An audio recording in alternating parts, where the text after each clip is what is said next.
तो दोस्तों video start करते हैं इनइक्वालिटी के बारे में। ये आपको पता है 5 मार्क्स क्वेश्चन आता है हमेशा। एसबीआई हो, आईबीपीएस पी हो, कुछ भी हो, क्लर्क हो, आरआरबी हो। तो इसको मुझे टारगेट रखना है 3 से 2.5 मिनट के अंदर या 2.5 मिनट से 3 मिनट के अंदर मुझे इसको सॉल्व करना है कैसे भी करके। ठीक है। और ये सबसे आसान तरीका है। मैंने बहुत सारे रिसर्च करने के बाद सबसे आसान तरीका आपको बता रहा हूँ जो आपको बहुत आसानी से समझ में आएगा। ये वीडियो मैं 4 पार्ट में देने वाला हूँ। फर्स्ट पार्ट मेरा दिखाई दे रहा है बेसिक कॉन्सेप्ट एंड क्वेश्चंस, यहाँ सब पर सिर्फ दिखाई देगा। सेकेंड पार्ट में आपको दिखेगा either on concept and third part में आपको कोडेड इनइक्वालिटी और पॉसिबिलिटी के बारे में दिखेगा। फोर्थ पार्ट में जो शायद सबसे टफ होता है, थोड़ा कॉम्प्लिकेटेड लेवल में, वो मॉडर्न क्वेश्चन जो बहुत कम आता है, वो मैं लास्ट पार्ट में बताने वाला हूँ। तो अब वीडियो में देखते हैं इनइक्वालिटी टॉपिक के ऊपर। सबसे पहले मैं देखूंगा यहाँ पर जो 5 साइंस मैंने लिखा है, तो इसको क्या क्या साइंस बोला जाता है ये तो आपको पता ही है। ये लेस देन, ये ग्रेटर देन, ये इक्वल्स टू, ये लेस देन इक्वल्स टू, ये ग्रेटर देन इक्वल्स टू। तो ये सब इतना कुछ जानना नहीं है, ये क्या है, क्या क्या लेस देन ग्रेटर देन, ये कुछ काम नहीं आता है। तो सबसे आसान तरीका क्या होगा, इसको गेट हिसाब से पकड़े। तो अगर हम लोग इस साइड से इसको देखें तो ये क्या हो गया, क्लोज गेट। ये क्या हो गया, क्लोज गेट। ठीक है। अगर इस साइड से ये देखें तो ये क्या हो गया, ओपन गेट। ठीक है। तो हम लोग कभी क्लोज गेट से तो घुस नहीं सकते, तो ओपन गेट से ही घुसना पड़ेगा। दैट्स मीन मुझे इस साइड से जाना है। तो सेम वे से अगर ये इस साइड से खुला है तो दैट्स मीन ये इस साइड से ओपन है और इस साइड से क्या है, क्लोज है। ठीक है। अब आते हैं इक्वल्स टू। इक्वल्स टू में आप इस साइड से भी घुस सकते हैं, इस साइड से भी घुस सकते हैं। ये दोनों तरफ से ओपन है, ये हमेशा आप याद रखिएगा। जहाँ भी इक्वल्स टू रहे ये दोनों साइड से ओपन है। अब आते हैं नेक्स्ट साइन। नेक्स्ट साइन में हम लोग क्या देख पा रहे हैं, ये लेस देन इक्वल्स टू है। So less than equals to में मैं इस साइड से घुस तो पा रहा हूँ, लेकिन इसके साथ मुझे क्या साइन दिख रहा है, इक्वल्स टू। दैट्स मीन मुझे घुसना है तो इक्वल्स टू को लेके घुसना है। एंड इस साइड से तो कोई पॉसिबिलिटी नहीं है, तो ये इस साइड से तो बंद ही रहेगा। सो सेम वे से जो लास्ट साइन है, ये ग्रेटर देन इक्वल्स टू, ये भी इसके तरह ही ऑपोजिट है। ये इस साइड से इसको मतलब हम लोग घुस सकते हैं। दैट्स मीन इस साइड से ये ओपन है, इस साइड से क्लोज है। और इस साइड से अगर ओपन है तो यहाँ पर मुझे इक्वल्स टू को साथ लेके घुसना है। अब मैथ में ज़्यादा टाइम बिताते ना हुए हम क्वेश्चंस में आते हैं, जिससे आपका ये टॉपिक बहुत आसानी से क्लियर हो जाएगा। ठीक है। तो फर्स्ट क्वेश्चन, मैंने क्वेश्चन सब मतलब चूज़ करके रखा हूँ जिसमें आपको ज़्यादा टाइम ना लगे और समझ में बहुत जल्दी आ जाए। ठीक है। फर्स्ट ये जो क्वेश्चन दिख रहा है, ठीक है, ये है क्वेश्चन। इसका कंक्लूजन में फर्स्ट आते हैं। देखिए यहाँ पर क्या क्वेश्चन फर्स्ट दिया गया है ऑप्शन में। कंक्लूजन में जो स्टेटमेंट है उसका, ए से मुझे कहाँ तक जाना है, डी तक। मुझे ए से ओपन है एंड डी के तरफ जाना है। सो ए से जाना स्टार्ट करते हैं, जा पा रहे हैं, बी तक गए, बी से सी, सी से डी। तो जाने में कोई प्रॉब्लम नहीं हुई, ये डी तक पहुंच गए। दैट्स मीन बता सकते हैं ये मेरा जो कंक्लूजन है ये सही है। अब सेकंड कंक्लूजन में आते हैं, आई से किस तरफ जाना है, एफ के तरफ। तो आई मेरा कहाँ पर है, यहाँ से। तो यहाँ से आते हैं एच, एच से जी एंड जी से एफ, पहुँच गए फिर से। तो इसमें भी मेरा कोई परेशानी नहीं हुआ, तो दोनों कंक्लूजन क्या हो गया, सही हो गया। तो मेरा क्या बोल सकते हैं, यहाँ जो ऑप्शन दिया रहेगा आपके क्वेश्चन में, तो इसमें से कौन सा ऑप्शन करेक्ट होगा, इसमें से करेक्ट होने वाला है both options 1 and 2 follows, option number 5। तो ये हो गया इसके लिए करेक्ट। अब आते हैं सेकंड क्वेश्चन। डी से एफ के तरफ जाना है, लेकिन जब जाएंगे डी से एफ के तरफ तो क्या साथ में रहेगा, इक्वल्स टू मेरा साथ रहेगा। ये छूटना नहीं चाहिए कोई भी कंडीशन में। ठीक है। डी से ओपन है, एफ के तरफ जाना है, तो चेक करते हैं। डी से ई इक्वल्स टू है, ई से एफ इक्वल्स टू है। दैट्स मीन मेरा ये कंक्लूजन भी क्या हो गया, सही हो गया। अब आते हैं नेक्स्ट कंक्लूजन, जे से जी की तरफ जाना है।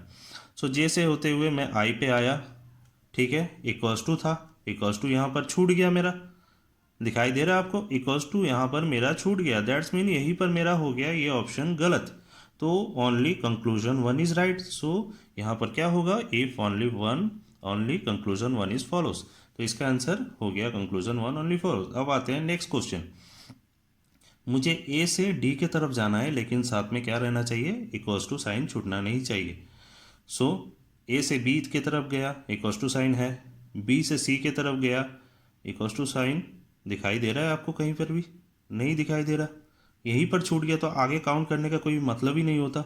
सो मुझे ए से डी की तरफ ये जो कंक्लूजन है ये गलत हो गया।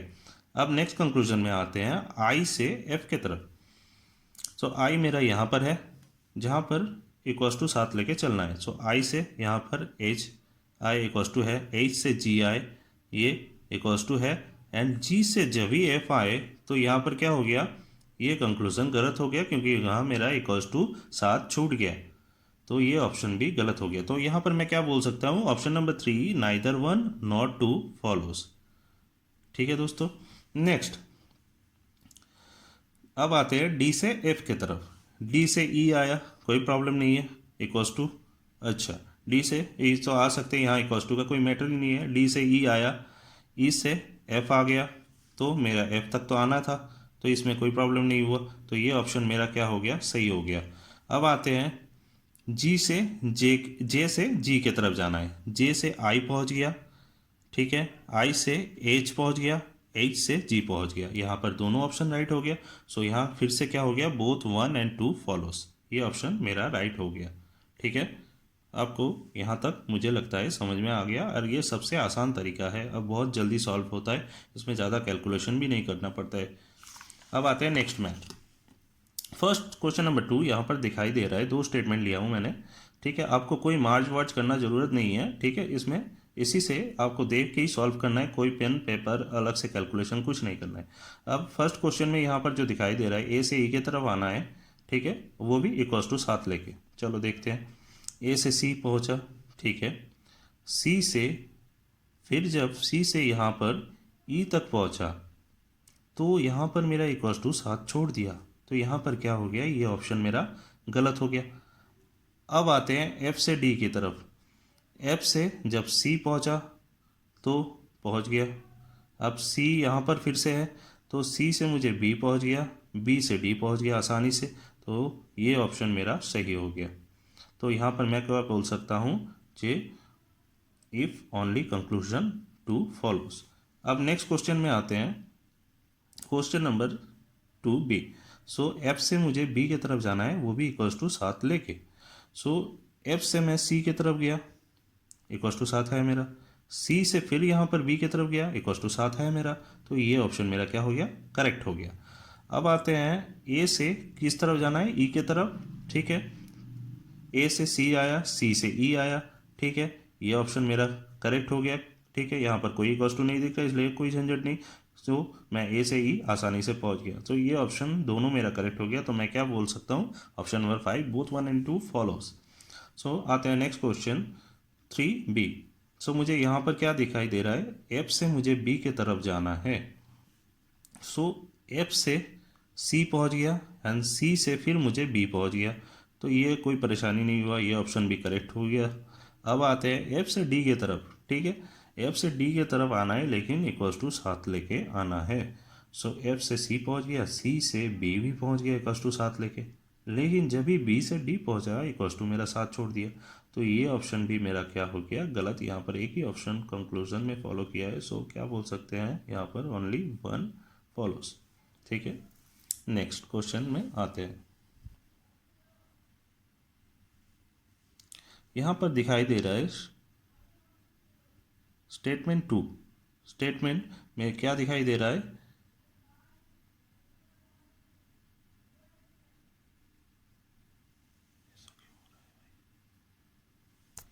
थोड़ा वीडियो में प्रॉब्लम हो रहा है दोस्तों, फोकस नहीं ले रहा है। मैं एक बार फिर से यहाँ से समझा देता हूँ आपको, शायद ये वीडियो कुछ प्रॉब्लम हुआ था।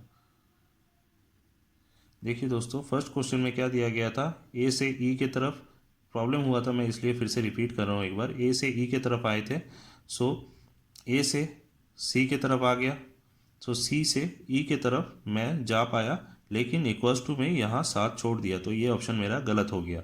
अब फिर एफ से डी की तरफ जाना है, सो एफ से सी की तरफ गया एंड सी से बी की तरफ एंड बी से डी की तरफ आसानी से पहुँच गया, तो ये ऑप्शन मेरा करेक्ट हो गया। तो मैं क्या बोल सकता हूँ, कंक्लूजन 2 इज फॉलोज। अब आते हैं question number 2B। Question number 2B में आपको क्या दिखाई दे रहा है, एफ से बी की तरफ जाना है, वो भी इक्वल टू 7 लेके। सो एफ से सी की तरफ आया, सी से बी की तरफ आया, दोनों में इक्वल टू ने 7 नहीं छोड़ा, तो यहाँ पर ये ऑप्शन मेरा सही हो गया। अब आते हैं ए से ई की तरफ। ए से सी पहुँच गया एंड सी से दिखाई पड़ रहा है ई तक मैं पहुँच गया, ठीक है, कोई परेशानी नहीं हुआ, तो ये ऑप्शन भी मेरा क्या हो गया, सही हो गया। तो मैं क्या बोल सकता हूँ, both 1 and 2 false. Last question 3B। मुझे एफ से बी की तरफ जाना है, ठीक है, एफ कहाँ है, यहाँ पर है, एफ से सी पहुँच गया, सी से बी पहुँच गया, कोई परेशानी नहीं हुआ। अब आते हैं एफ से डी की तरफ जाना है, लेकिन इक्वल्स टू 7 लेके जाना है। चलो देखते हैं, एफ से सी पहुँच गया, ठीक है, सी से बी पहुँच गया, इक्वल्स टू यहाँ पर भी है। जब ही मैं बी से डी पहुँचा, इक्वल्स टू ने यहाँ 7 छोड़ दिया, तो ये ऑप्शन मेरा हो गया गलत, तो मेरा ओनली कंक्लूजन 1 फॉलोज यहाँ बोल सकता हूँ। अब आते हैं नेक्स्ट। जब भी हम लोग देख रहे हैं 3 स्टेटमेंट दिखाई पड़ रहा है, कोई मार्च करने में टाइम वेस्ट नहीं करेंगे दोस्तों, इसको आसानी से हम लोग कैलकुलेशन करेंगे आगे बढ़ते हुए। देखिए, पी से मुझे यू की तरफ जाना है, कोई इक्वल टू नहीं है, कुछ भी नहीं है, सिर्फ जाना है पी से यू की तरफ। सो पी मेरा कहाँ है, यहाँ पर है। पी के बाद देखो ये क्या गेट दिख रहा है आपको, ये क्लोज गेट दिख रहा है, यहाँ से कोई जा भी नहीं सकता, तो मुझे आगे जाना ही क्यों है, जाना ही नहीं है, तो ये ऑप्शन मेरा गलत हो गया। अब आते हैं भी से टी की तरफ जाना है, भी से यू पहुँच गया, ठीक है, यू से क्यू पहुँच गया, ठीक है, क्यू से आर पहुँच गया, अब आर से ए पहुँच गया। अब ए जब पहुँचा, ए से टी पहुँचना आराम से पहुँच गया, तो ये ऑप्शन मेरा क्या हो गया, सही। तो यहाँ क्या बोल सकता हूँ, conclusion 1 is follows, conclusion 2 is follows. Next question, R से एस के तरफ बढ़ना है, लेकिन इक्वल्स टू को 7 लेके बढ़ना है। सो आर यहाँ पर है, दिखाई दे रहा है आपको दोस्तों। सो आर से क्यू पहुँच गया, ठीक है, इक्वल्स आर से सॉरी यहाँ एस से आर की तरफ बढ़ना है, ठीक है। सो एस से आर की तरफ जब भी बढ़ेंगे, तो एस यहाँ पर है, एस से क्यू इक्वल्स टू नहीं छूटा, क्यू से आर इक्वल्स टू नहीं छूटा, तो ये ऑप्शन मेरा क्या हो गया, सही हो गया। अब भी से ए की तरफ बढ़ना है, सो भी से क्यू की तरफ गया, क्यू से आर की तरफ बढ़ा, फिर आर से ए की तरफ बढ़ा, कोई परेशानी नहीं हुआ यहाँ तक, तो ये ऑप्शन भी मेरा क्या हो गया, सही हो गया। अब आते हैं क्वेश्चन नंबर 3C। सो यहाँ पर देखिए दोनों में इक्वल्स टू साइन दिख रहा है। इस टाइप का क्वेश्चन आइदर ऑन में आपको ज़्यादा अच्छे से समझ में आएगा, लेकिन इस पर थोड़ा आपको बेसिक कॉन्सेप्ट भी मिल जाएगा। ये क्वेश्चन बहुत कम मिलता है, ये इक्वल्स टू वाला क्वेश्चन, 2 इक्वल्स टू रहे, ठीक है, थोड़ा ध्यान से सुनिएगा। इसका मतलब क्या होता है, इक्वल्स टू मैंने क्या बोला था, आप दोनों तरफ से आ सकते हैं, ठीक है, या इसका ऑपोजिट भी समझ सकते हैं, मतलब ये यहाँ से एस से ए की तरफ पहुँचना है, सिर्फ इक्वल्स टू साइन उसमें रहेगा और कोई ग्रेटर देन लेस देन कुछ ओपन और क्लोज गेट ना रहेगा, ठीक है, तभी ये ऑप्शन करेक्ट हो पाएगा। तो मुझे एस से ए की तरफ भी चेक करना है, ए से एस की तरफ भी चेक करना है, ठीक है। अदरवाइज ऐसा भी कर सकते हो, एस से ए तरफ सिर्फ इक्वल्स टू साइन होना चाहिए इन सब के बीच। तो एस से ए की तरफ चेक करते हैं, एस से ए दोनों के बीच इक्वल्स टू साइन है, तो ये ऑप्शन पहले ही सही हो गया। अब आते हैं क्यू से आर, आर से इक्वल्स टू साइन कभी नहीं हटा, और ना ही ग्रेटर देन और लेस देन कोई ओपन और क्लोज गेट घुसा है। सो ये मेरा ऑप्शन दोनों सही हो गया। आप किसी भी तरफ से दोनों की तरफ जा सकते हैं, तो ये दोनों ऑप्शन मेरा सही हो गया। तो यहाँ से मैं क्या बोल सकता हूँ, बोथ 1 and 2 आर फॉलोज। आशा करता हूँ आपको ये वीडियो अच्छा लगे और आपको आसानी से समझ में आया, ठीक है। ये मेरा फर्स्ट वीडियो है, इसलिए थोड़ा बहुत हुआ था, ठीक है, अगर बीच में हुआ तो माफ़ कीजिएगा, लेकिन आप अगर सपोर्ट करेंगे मैं नेक्स्ट वीडियो और अच्छे से आपके लिए ज़्यादा इंस्पिरेशन के साथ डाल पाऊँगा। इसलिए आप लाइक, शेयर एंड सब्सक्राइब करना मत भूलिएगा। मेरे चैनल का नाम है make it simple. Thank you यार, थैंक यू दोस्तों, रखते हैं, बाय। वीडियो अच्छा लगे तो लाइक, शेयर एंड सब्सक्राइब करना ना भूलिएगा। Thanks for watching Star meet.